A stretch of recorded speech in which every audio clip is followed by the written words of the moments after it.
And welcome to Crusher Convo, where we're crushing the conversation one episode at a time. Today, I have a returning guest, returning to the guest seat to talk more Trek as he goes through his own Trek journey. I have Tim from FSF Popcast. Hello, Tim.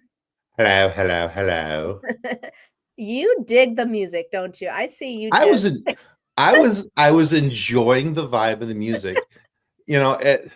It's not that I haven't heard your theme song before, but it's been a while since I've actually like sat through the whole thing and listened to it. And as I'm sitting there, I'm like, it's kind of got a little bouncy vibe. Makes you kind of want to wiggle your tush a little bit, A little bit. You will. A I think little that's bit. what you were doing Well, definitely a behind the little scenes. booty wiggle.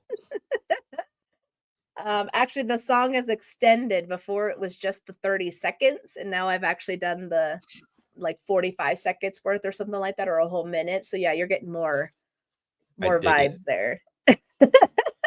I like Well, it. so before we get started, I got a question for you, Tim.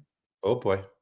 I know. I hope you're ready. It's not a dinosaur question because that's Okay, cooler, good. but you already stole that one. So typically, I always ask, what is your Trek and why? But as you're still kind of going through Trek right now as we speak, what is it that is interesting to you about Star Trek?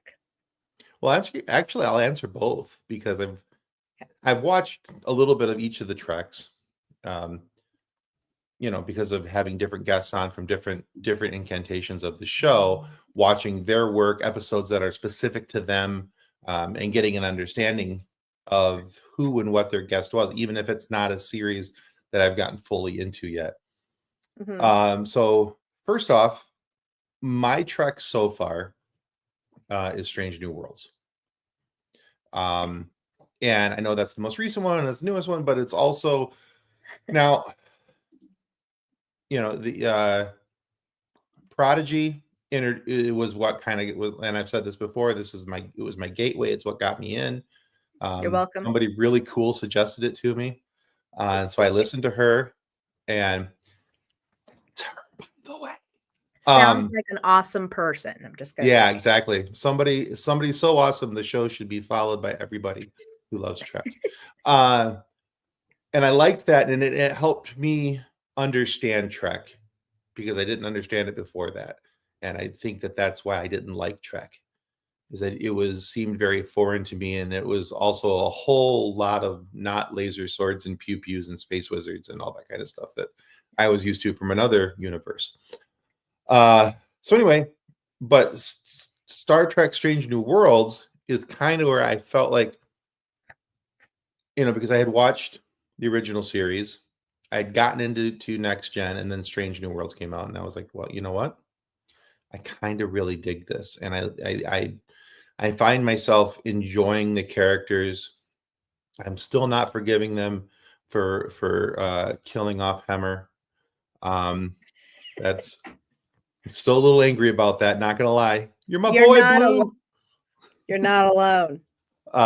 So yeah. So, but what I like about Trek, what helps me to identify with Trek, and this is something I didn't appreciate when I was younger. Trek has a very hopeful quality, and looking positively towards the future and towards humankind, and what mankind has in store for them, or could have in store for them if we don't act like a bunch of dickbags. And so frankly, if everybody's just nice and learns how to play well with one another, Trek is the eventual hope of what we could get.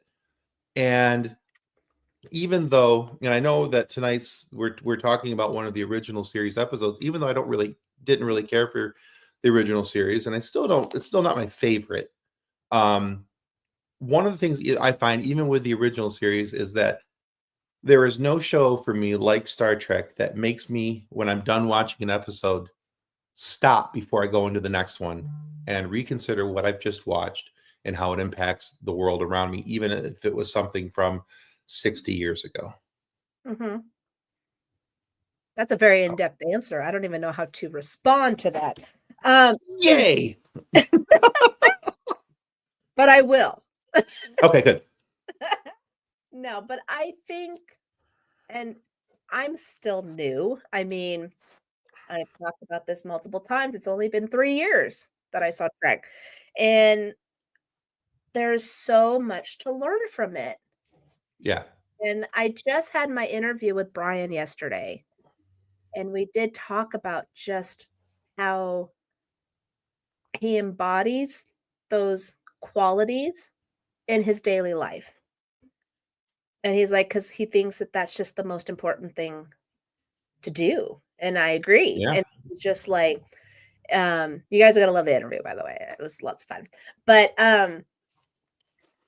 I've learned a lot of just how to handle situations, how to be kind to people, how to just, you know, learn new things. And yeah, it's amazing of just how Trek can do that, Oh, so for sure. I think it has the power. It's one of those shows and one of the series and whatever incantation it is. I think it has the power and the ability to change your perspective on life, humanity, and the way things are around you. mhm, If you allow yourself to stop for 3 seconds, and no matter, and it doesn't matter if you're on the right side of the aisle or the left side of the aisle when it comes to politics, if you could stop for just a minute and look at the message and the humanity behind the message of the show, mhm. Trek, unlike Star Wars, unlike Stargate, has and I'll mention those two shows by name because they're the ones with star in the title. Uh, but unlike those other shows, Star Trek, Battlestar. yeah, Battlestar, I mean, but it didn't start with star. So, it's still in um, the name. well, fine. But it doesn't. Those other shows don't have that same feeling in it where you watch it and it makes I've never and I've said this in other interviews. I've never gotten done with an episode of Star Wars up until recently where through Andor, where I honestly stopped and went, what did I just watch? How is that Right. affecting me? And if you allow that to change your perspective, you can, it's one of the few shows out there in the sci-fi world that I think can help make you a better person. I agree. Yeah. Gene had a vision, Oh, for sure. and Yeah. and as much as he went through his own demons at the Hmm. time, he was only I want either he was 69 or he was 70 or just about to be 70. I can't really remember when he died. And he never really got to see just how impactful, like he kind of knew a little bit, but I don't think he really got to see how impactful the franchise really got to be just Yeah. because he was swallowed up in all that politics of the production companies and the Sure. studios and watch The Center Seat. I've already told you, it Yeah, I will need to watch that. blow your mind. I'm excited to catch up It on is that. so, so good. But before we start talking about our topic today, which is time travel favorites in the city on the edge of forever. So you got an original series episode, Tim. Congratulations. Woohoo! But I'm really excited because I get to announce that, boom, I have a sponsor here, Cherry Tree Incorporated. If you go to their website at mycherrytree.com, they have awesome computers. They have amazing computer accessories. You could also get your own Borg kitty, just like my Obi Borg that I have behind me. Go to their website and use the code Crusher Convo 6 to get 6% off of your order. And please follow them on the socials at Cherry Tree Incorporated. Very Nice. exciting. They did this lovely little rendition of Obi. They asked for a couple of pictures and got his eye color right and just how his hair was and stuff. And he's not getting an Enterprise off the Borg cube. And if anyone wants to know why they decided to do cats on Borgs, it's because the majority of their sales is computers, and it's literally a computer in the shape of a Borg cube. So Nice. that's the computer, okay? I dig it. And just what cats love to do, they love to sit on top of the computer And knock things and off counters. and knock things off. And so people were sending in pictures of their cats on the Borg cube, and so now that's like their little mascot. So yeah, I thought that was pretty funny. I Nice. remember seeing it actually when I was in Vegas, and I had just lost all my money to all the autographs and stuff, so I couldn't afford it. Obi Sure, that's passed where you lost your away. money. Okay. Right. Obi passed away, and I was all like, I really wish I had the Black Cat board cube. And when I finally saw that they still had it, I was like, I gotta buy it. I'm so happy that I did. So, but let's get into our episode with a clip, shall we? Okay. You ready for this? Okay. There's gonna be Probably some not, but Kirk. we're gonna do it anyway. You got this. I have faith in you. All right, here we go. This is the clip from The City on the Edge of Forever. What are you? I am the guardian of forever. Are you machine or being? I am both, and neither. I am my own beginning, my own ending. I see no reason for answers to be couched in riddles. I answer as simply as your level of understanding makes possible. I love Spock's face in that. Right? He's just like, oh, it's logical, but a little sarcastic. Okay, so when a temporarily insane Dr. McCoy accidentally changes history and destroys his time, Kirk and Spock follow him to prevent the disaster, but the price to do is high. So, like you said, you have seen the original series. You have seen this episode. Yep. Watched it again this So- week just to make sure I was up to date on it. I did not get a chance to watch it this week because I've been sick with whatever's going around. But hopefully I have it in my brain. We'll see. We'll find out. But what was the one thing that stuck out to you with this particular episode? Because this is, I believe, one of the very first time travel episodes they did, which helped with budget at the time, which was a big cost saving thing. If anyone didn't know, it was $85,000 to do an episode of now I'm retracting.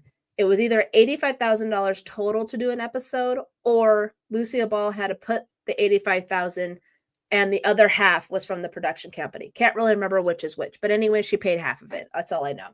Okay. In order for this to continue. So anytime they were able to do budget cuts, there it is. But what was it about this episode that kind of stuck out to you?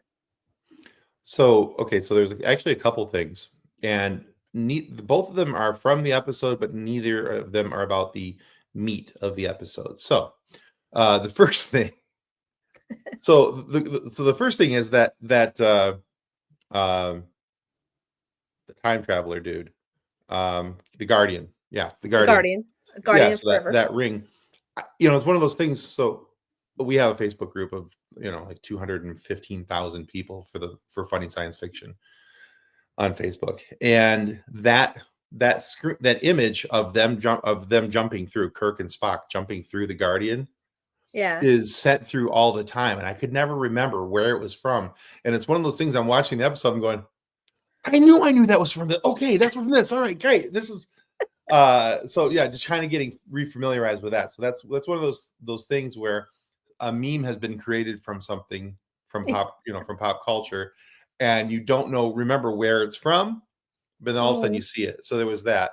And then also a very young Joan Collins is in this episode. Mm-hmm. And I didn't recognize, she was so young, I did not recognize her at first. I had to do a Google search to see who Edith Keeler was. Oh, really? Yeah. I recognized her off the bat. Well, I did not. La-ti-da. So, but yeah, so I had to go do a Google search to kind of see who she was and everything. But I guess the thing that really stands out to me about, and this is about the meat of the episode, is the ending and the way that this whole episode wraps up. One of the things we just talked about, how Star Trek does things that leave you hopeful and leave you looking forward to the future. And a lot of this episode does do that. But there's this one moment where Kirk has to make a decision that will affect all of humanity. And so he has to give up something because for this week he fell in love with another woman. And this time Shocker. So, yeah, shocker. Kirk fell in love with a woman. This time she wasn't green. But still he had to make a very powerful and important decision to let her die. And that's that. It was, I don't know. I was not, it'd been a while since I had seen the episode. And so I had forgotten that that's how it ended. And I was like, oh yeah, I forgot about that. And so it just, kind of made, like I said earlier, that, Star Trek often makes me stop and think about things. And I had to stop and think about that. Like, man, in the thought process was, okay, I've never been in that position. God forbid I would never be in that position, where I have to choose to allow somebody I love to die to save everyone else. Mm-hmm. Could I, would I, how would I handle it? Mm-hmm. And reality was that y'all are screwed. So, Well, this is Spock's, and the needs of the many outweigh the needs of the few. Okay. right. Edith had to die in order to not only save McCoy, Let's say the entirety of future. yeah, of everyone else that was to be in the future. Before I continue, we actually have some comments, and we have Jason. This says, I say that every time I watch FSF. What did I watch? Haha, hi guys. And then the gentle dork, they were, oh, there it is. I don't know where I'm reading this. They were morality plays set to a sci-fi background, in my opinion. Yes. Hi, Kevin. I think that was I think that was the reason, this episode was so impactful, because it had a moral message to it. Oh, very much so. Yeah. Yeah. Jason also says, ooh, I'll check out Cherry Tree. I want a Borg kitty. They have plenty over there. You'll love it. The answer is, why not do cats on Borgs? Which that's true. Like, why not? Tim, Jessi, and Will Crusher are the best. Where's Will Crusher? Oh, I think he might have seen. I have Will in the corner. Maybe. Yeah. He also said that's a good episode. I like that one, which we're talking about right now. Joel, hello, welcome. Thank you for joining us. And then Rude Tim didn't say hi to Hi, me. Jason. Mwah. I didn't blow anybody else a kiss, Jason, just you. Yeah, so you got a special one. So check out 3 Geeks, guys, over on YouTube. Anyways, so like you had said, the ending was very impactful. And of course, like Kirk does, he falls in love with another person. But Edith was different, right? She was doing amazing things with the shelters and taking care of people. She was like, she found them in her basement, and she's like, well, I'll pay you if you clean this up, for whatever it was, like 15 cents a week, whatever it was supposed to be.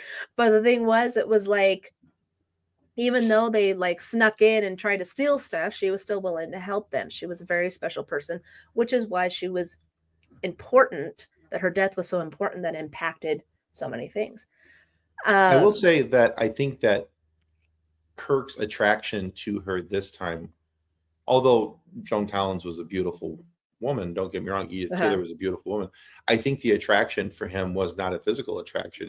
He was attracted to her hopefulness, and she was describing the future that he was already from, and all the and it's like you could tell he wanted to bring her back to that future. He wanted to bring her that, because everything that she had talked about in that episode, about what her hopes were for the future, were what the Federation was already experiencing.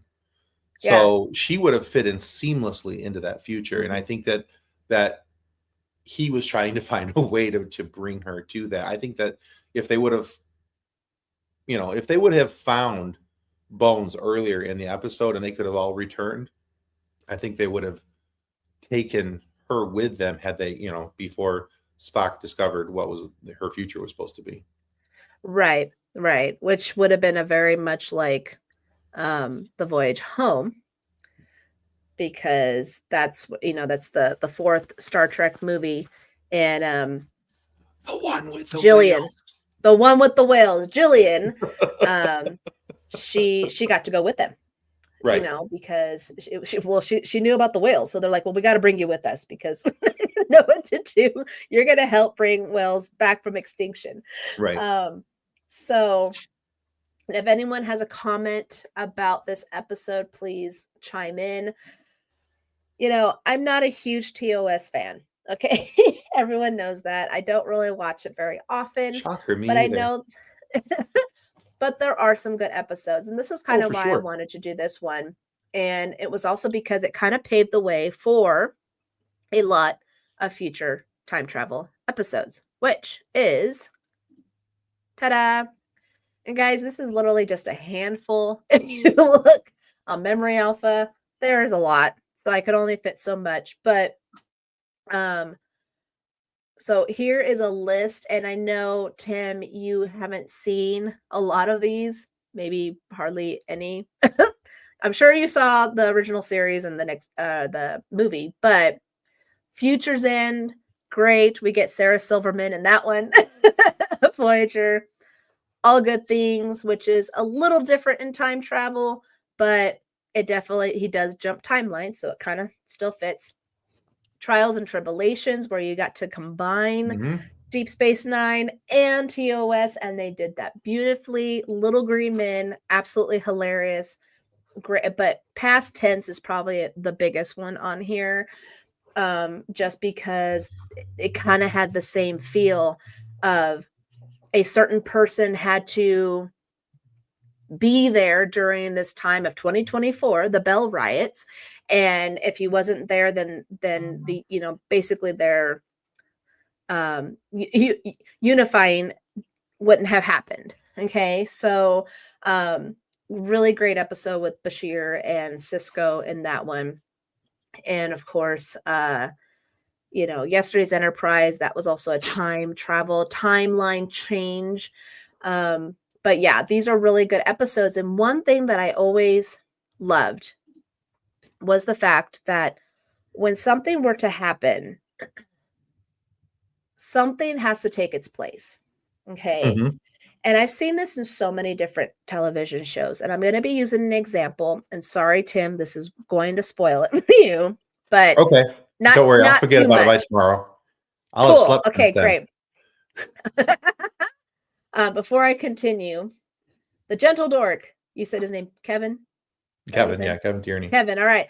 I thought it was a great time travel episode that didn't try to kill you with all of the time travel science and just got to the story. Yes. Yes. Just did the It's a travel, did the morality things. story. Yeah. Yeah.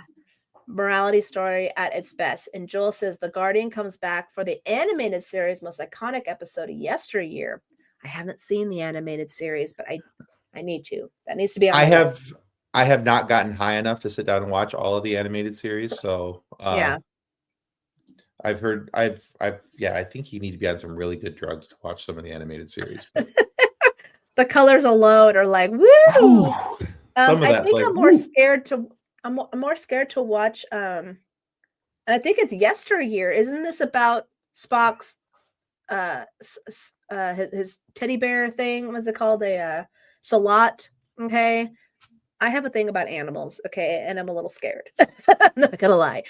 But the thing that I'm about to spoil to you, Tim, is that in Okay. All Good Things, when Picard was jumping timelines, he went to the past, he was in the present, and he also went to the future. What happened is that Picard was an ambassador, Riker was an admiral, Beverly Crusher was a captain of a medical vessel, Worf was on the council of the Klingon Empire. There was now a split, though. They were now at war with the Klingons again.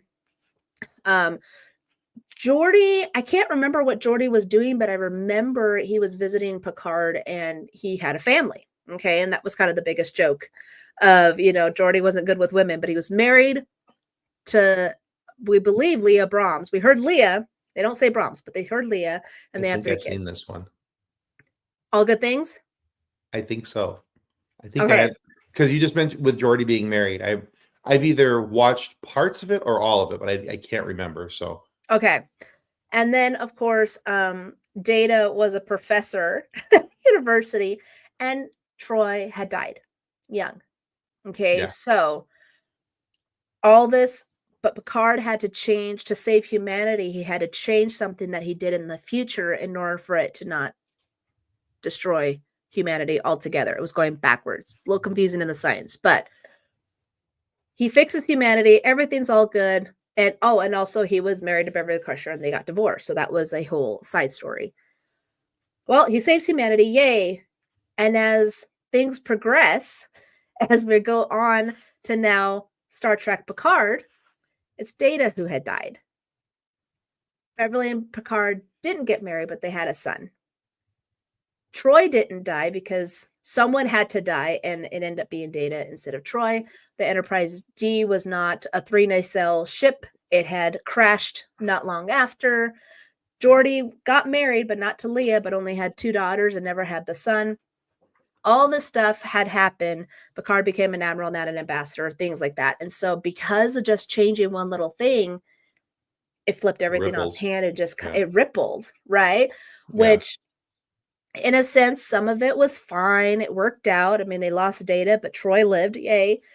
But it's so amazing how it's like, in order for the future, how the timeline needs to balance itself out. And I'm kind of sounding like Wesley Crusher, the Traveler right now. Something needs to happen, right? Right. I mean, he explained all of this in Prodigy season 2. If this happens, he was like, you all have to be together. If you're not together, it's going to crash and burn and things are going to happen. And I don't know how to stop it. And that was kind of what happened here. He had to make that decision because he knew if I try to save her, all hell's going to break loose. And that was kind of the decision that every single person in all of these episodes and all of the movies, they needed the whales, for goodness sakes, to save. You know, like they had to go back in time in order to save the future. The whales were to save the future. Right. So I always enjoyed that when it's that topic of everything you do impacts who you are later on. Everything you go through impacts you. Everything you do, say, what happens to you changes you into the person who you are. We wouldn't have those moments without that. Kirk had to let her die in order to save Bones, in order to save the future. But he had to go through it and make that decision and be able to carry that burden and know that her vision of the future and how she wanted that unification, her death was able to create that. Mm-hmm. So her dream did end up coming alive. And for Kirk, I think it was like, I'm going to go back knowing to keep her memory alive, that her death was for a reason. Yeah. And I like at the end of the episode too, because like they're, I don't know if this is what you're headed for, but this is where I'm going with it. So I like that Kirk, because when I see Kirk, I think of him as somebody who acts on a gut reaction. He acts on how he feels in the moment. And we see that in the Kelvin timeline movies. We see that in a lot of the original series stuff where Kirk has an emotion and he goes with it. And his original emotion is that he was going to, go save her, until Spock yells out at him to kind of get his attention and stop him from doing that. And the most realistic part of this whole thing is when Bones looks at him and goes, "Do you know what you've just done?" And Spock responds with, "He knows, Doctor. He knows." Mm-hmm. And it's just the gravity of the way that Leonard Nimoy says it there as Spock, the way that Spock says it, just, he knows, Doctor. He knows. Yeah. It's very telling about the emotional aspect of that episode, the weight of it right then. Absolutely. And I'm actually going to be bringing up 2 more episodes of TNG that fit really well with what you just said. First, Joel says, "Yep, that's the one." So yesteryear is the one with his pet, and I don't know if I'm ready. And then Dave, hello. He says, "Hey, all, out with a fellow Trekkie friend for his birthday. So happy birthday!" Showing him this channel. Well, I hope this makes your birthday happy. Watching us talk about a very depressing episode. And then also on Instagram, we got a couple people. We got David Jones and Rashid, and I think that's Darth Emeris. All right. Over on Hello, Instagram. Instagramians. Instagramians, hello. Hello. I am going to talk about yesterday's Enterprise and Time's Arrow real fast to just kind of, Okay. because this works well with what you had just said. So Time's Arrow was a two-parter where they actually found Data's head 500 years in the past. And everyone was all upset because they're like, how did Data get there? How did his head get there? All that stuff. Well, he ended up falling back in 1898, which what they were afraid of. And they were trying to get him back, and he ended up losing his head. And there was this kind of full circle moment of bringing him back. Now, he survived, which is great. But it was one of those things where he's all like, I have to let this happen. You know, because everyone was all like, no, we got to stop it from happening. He's like, no. He's like, it already happened. You found my head. It already happened. Like, there's something that needs to continue. So Data, you know, being like Spock, you have to let nature take its course. The thing about yesterday's Enterprise is that one little thing. So I guess the Enterprise C had saved Klingons from a Romulan attack 22 years prior to the Enterprise D of where this episode was taking place. And because of that save, the Klingons then created a truce with the Federation. Of course, there has to be some anomaly happening. The Enterprise C went through a time portal or wormhole, whatever it was called. And because they didn't get to save, all of a sudden the future just changed. And all of a sudden you literally see the Enterprise D, like you see them normally, turn into a warship. And they're all dressed differently. And there's no Worf behind them. It's Tasha Yar.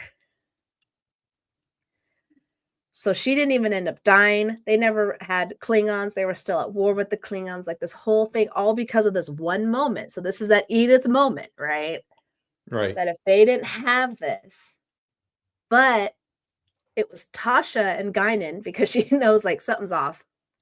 She had to make the decision of like, I'm not supposed to be here. I need to go with them and have a meaningful death than what I was supposed to have. So she made the sacrifice, helped them go back and put the timeline back. But there was consequences. Which I'm not going to go into because I don't want to spoil anymore. But there were consequences to this decision. So I love how that intertwines the way that it does. And it does give those options of morality. In this case, Tasha had to make the difficult decision. Sure. And Picard had to agree. You know, at first he didn't. He was like, no, you're not going over there. She's like, I have to. And same with Guinan. She's like, you don't have a choice. She was kind of like Data with, he's like, my head's already there. It already happened. We have to let nature take its course. Otherwise, it's going to be a bigger disaster. You know, even though humanity was going to be destroyed because of what they did and all good things, Picard had to save humanity, and he had to take the risk that history is going to change, and hopefully it's for the better. And in a lot of cases, it wasn't. Right. You know, because as much as Troy survived, they ended up losing a son, and Data had died, and all this stuff had happened. Like, still tragedy followed them no matter where they went. Over on your Facebook, Devin says, oh my gosh, I love you, Tim. I miss you. Hi, Devin. Plans. Joel they like says, me. Okay. They really like me. They really like me. Joel's off to go prep for tonight's text trek, so follow them right after this. They're going to be starting here in about 25 minutes. So bye, Joel. Have fun. And Kevin says, talk about long-term storytelling at its best. And it's true, because they're literally taking one thing and they're literally doing different versions of it. That is cool. It's fascinating. It's absolutely fascinating. I've even seen it like on Charmed. They've done it on Xena. I'm a huge Xena fan. And they've done that so well that one little thing just changes all of it. Do you know of any other like movie or TV show that also kind of did this story of changing? Well, Back to the Future did it. Well, back True. No, in all seriousness, Yeah. Probably one of the best versions of storytelling for time travel movie is Back to the Future, because he goes back and Biff finds the gambling guide, and because Marty screwed up and he didn't listen to Doc, and so Biff finds it, and he creates what looks to be 2025 America, and yeah, it's just it's all the things that change because of one decision that's made here, and how that ripples forward in the future, and the changes that are made there. I think Days of Future Past for X-Men also does a That's a pretty good good one. job of that too, talking about the changes and the things that need to be done to prevent a certain timeline from happening in the future, the way that you see the apocalyptic way that movie starts, post-apocalyptic way Right. that movie starts. So yeah. Well, they also had to fix X-Men 3 because Yeah. That's we're not going to talk about that one. We don't talk about But X-Men 3. It makes us sad. not a happy camper. You know what pissed me off? I'm actually going to vent here for a second. Please. What pissed me off is that it was Wolverine that stopped the Phoenix. I was pissed. I was like, in the animated series and all that, it was Rogue. It was not Wolverine. They had to do the whole love story. No, anyways. Yeah, they did it for the emotional attachment of Wolverine having to kill somebody he had a crush on. But I mean, Deadpool did a little bit of that too. Went back and fixed some bad decisions with the Wolverine origin story, going back and killing the other version of Deadpool. Yeah. Bad decision. Bam, bam, bam. He wanted that dog. Oh, yeah. Jason says, ha ha ha, Tim, love it. I'm not really sure what he was. I'm thinking that came up right after my 2025 America comment. So. Oh yes, okay, perfect. And then he also says, I've been told the movie Primer is very good for time travel. I've seen it 3 times and have no clue what happened. We love that. Absolutely love that. The Orville did do a time travel episode quite well, and that's from Kevin. So awesome. I need to get into the Orville. I know it's I've had a hard time. I'm having a hard time getting. Now I've heard from other people you got to get through the first few episodes of season 1, and then it becomes more Star Trek. I just felt like it was, Family Guy in space. I was having a really hard time with it the first few episodes. So that's kind of what it is, though. Yeah, but I understand that. But on other interviews and things that I've seen with Seth MacFarlane, he wanted people to take it seriously because it was like an open letter to Trek, a love letter from him, because he wanted to be involved in Trek so badly, and couldn't get his shot, so he went and made his own Trek. And then the first few episodes were, very Seth MacFarlane, very 1,000 Ways to Die in the West, very Family Guy and things like that. And Ted, which is all fine. That's very much his brand. It just wasn't Trek. I don't know. I just had a hard time with it for the first couple episodes, but I hear it gets much better, and I need to give it another try. Yeah, I do hear that it does get better in later seasons. I just realized I forgot to change my icon. So you're a special interview today. Sweet. You are my interview, and we're talking about the original series. There it is. Special interview. It's supposed to be a special interview. I have a live special interview. It's a live one. We'll finish the rest of it later. It's totally fine. Jason did say, I have heard Orville finds its footage. The first few episodes. Footing. Okay. That was all right. The first few episodes are both. I love Seth, but I had a hard time with it too, but I've been told the same, that it gets better. Yeah. So I think, like I said, the one thing that Trek does do well is really bring out, like Kevin had said, the morality of the story when it comes to this. It's not just pew pews and fights and all that stuff. Right. There is a reason behind it. And when someone has to make that horrible decision, or even about themselves like Tasha did, it really just makes you think about your own yourself in a sense of like, if I had done things a little differently, where would I be? Right? But then you also have to Mhm. realize you're where you're supposed to be. Things happen for a reason. And I think that's just a very good reminder. Do you have any final thoughts about this whole time travel and TOS before I get into the tricorder rating? Sure. So time travel is actually one of my favorite sci-fi tropes. I like a good sci-fi episode. I like a good not sci-fi episode, but time travel episode. Oh, I like sci-fi episodes too, but I like a Mhm. good time travel episode. I like a good time travel movie. Um, but I think one of the things I like most about this, and I really enjoyed this episode quite a lot, is that, like it was mentioned earlier, I think Kevin mentioned it from the Gentle Dork, is that it doesn't try and bog itself down in the science. It just goes for the story. Yeah. And I think the best versions of time travel are just that, where they just get into the story, they have fun with the story, or they make you pay attention to the seriousness, the morality of the story. But either way, it's not just, oh, we have to do this to avoid this ripple, to avoid that ripple, to do this thing, to do that thing. It's just get in it and enjoy the story. And I think that's one of the best things about this episode, is that you don't have to know or understand any of the prepositions or hypotheses around time travel. You can just sit down and enjoy the episode. And you really don't even have to understand the characters very well, Mhm. that are at play in this episode, because who they are is not as important as the story itself. Absolutely. I was actually just thinking that Strange New Worlds doing, I want to say it was a Quality of Mercy, where the future Pike came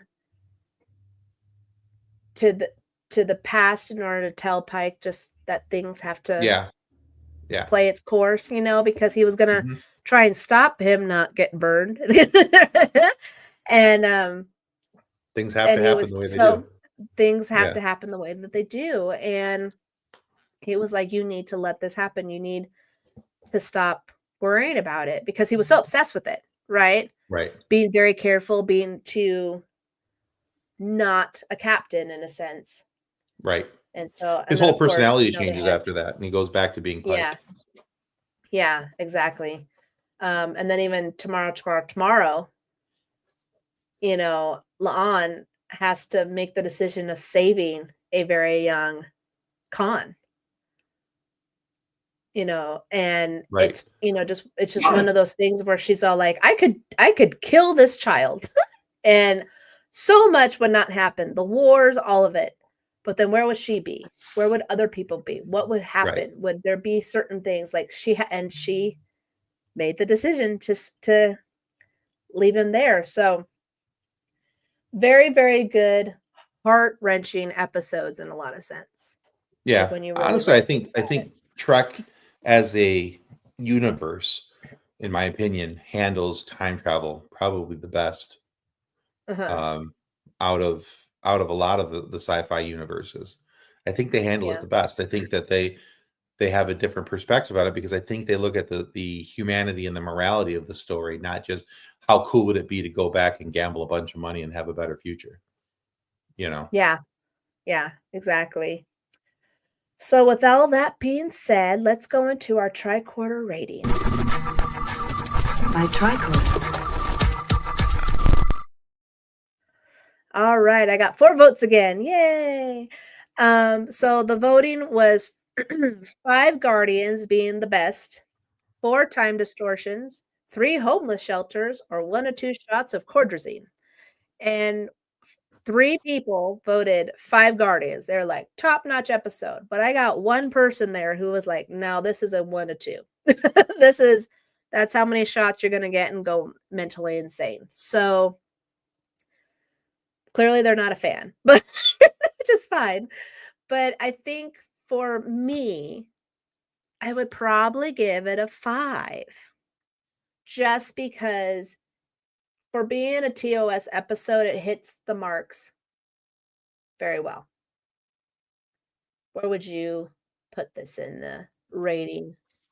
Somewhere between a 4 and a 5, because I think that for being original series,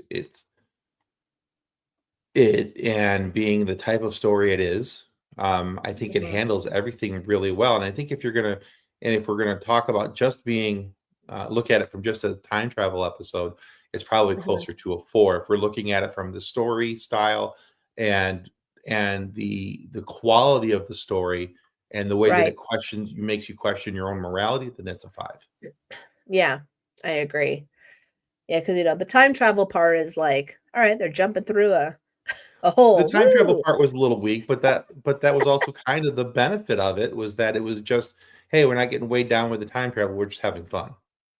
Yeah, like Kevin We're said, just getting like to the story." didn't Yeah, have all the science. They just got straight to the story. exactly. I agree. Now, I started this new thing called the Sick Bay Spinner. Okay, and I Uh-huh. stole this idea over at Captain's Quadrant, where they spin a wheel to tell me what my next episode is. However, Tim, you are not getting the benefit of the Sick Bay Spinner because I have special episodes in April. I'm so sorry. So, no Sick Bay Spinner for these next 2 episodes, and of course, I also have some interviews in April, so that has all been ready to go. But let's before I actually go into my redhead alert, we have one more comment from Kevin. It says, I say it's a 4.5, but it's one of the better episodes. Yes, I I agree. agree. For something that starts, this really is the one episode that just starts the whole time travel shenanigans of Trek, right? This was the Mhm. pinnacle episode. But yeah, let's just go ahead and jump into my redhead alert.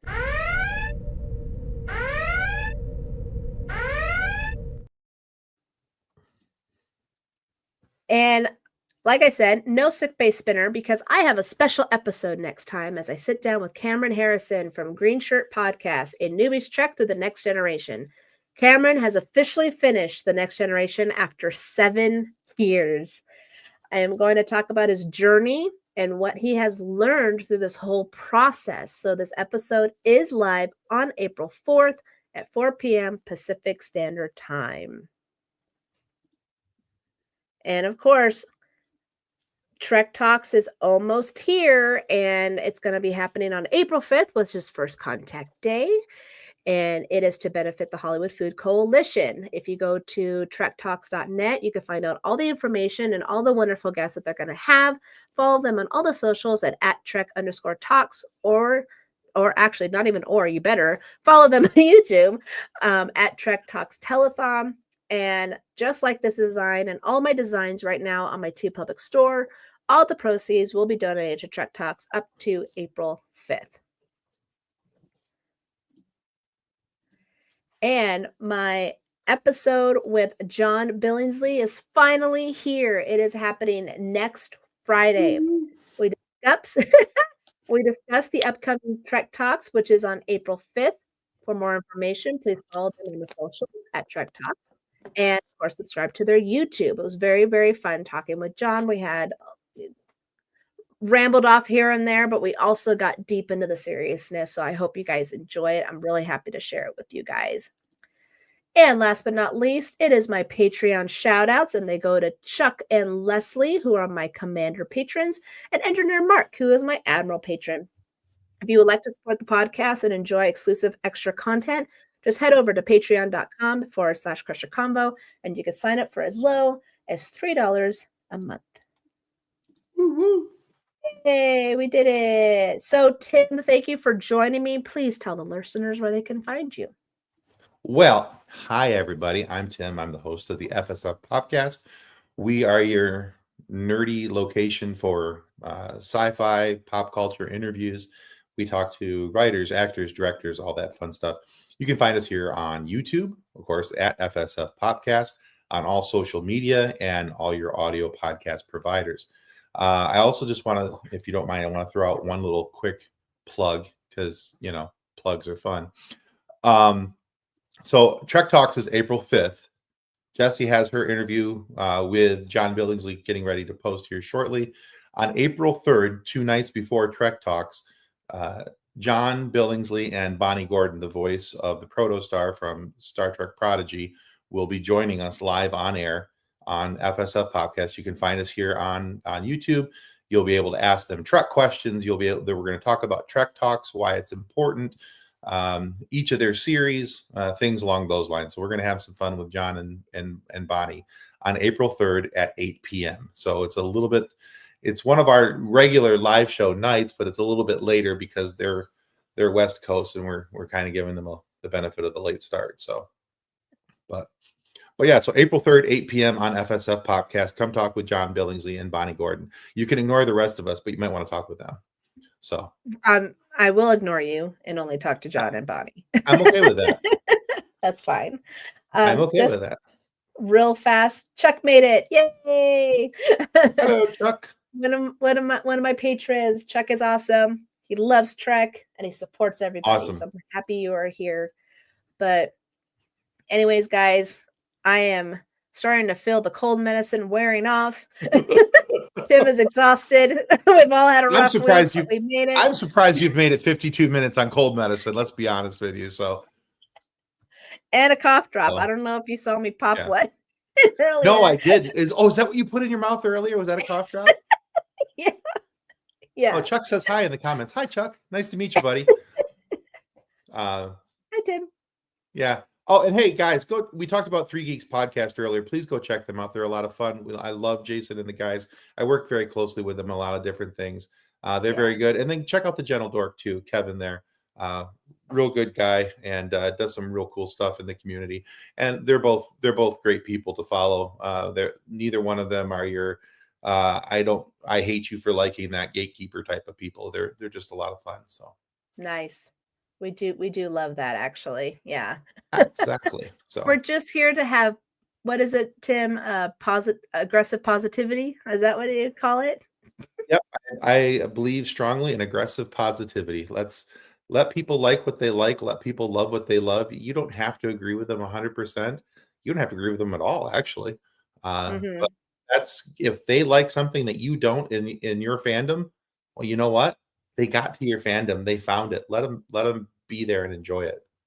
Let them be. Yes. Let them be a fan. You don't got to be a jerk. Don't mean to quote the Beatles, but let them be. Let it be. Let it be. Let it be. But anyways, guys, thank you so much. Thank you for everyone from joining us on Instagram, Facebook, YouTube. Where else Tim put us? I don't know. Live long and yeah. Oh yeah. Live long and prosper, guys.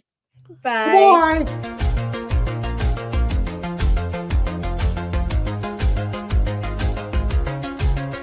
Don't forget, you can listen to all the audio versions of Crusher Convo on Apple Podcasts, Spotify, Good Pods, or wherever you listen to your podcasts. You can support the podcast by buying merch on TeePublic, buy me a coffee by scanning that QR code, or becoming a Patreon member for as low as $3 a month. But the best way to support Crusher Convo is to like and subscribe here on YouTube. You can also find me on BlueSky, Instagram, Threads, or TikTok, so please follow me there. And of course, all this information can be found on crusherconvo.com. Crusher out.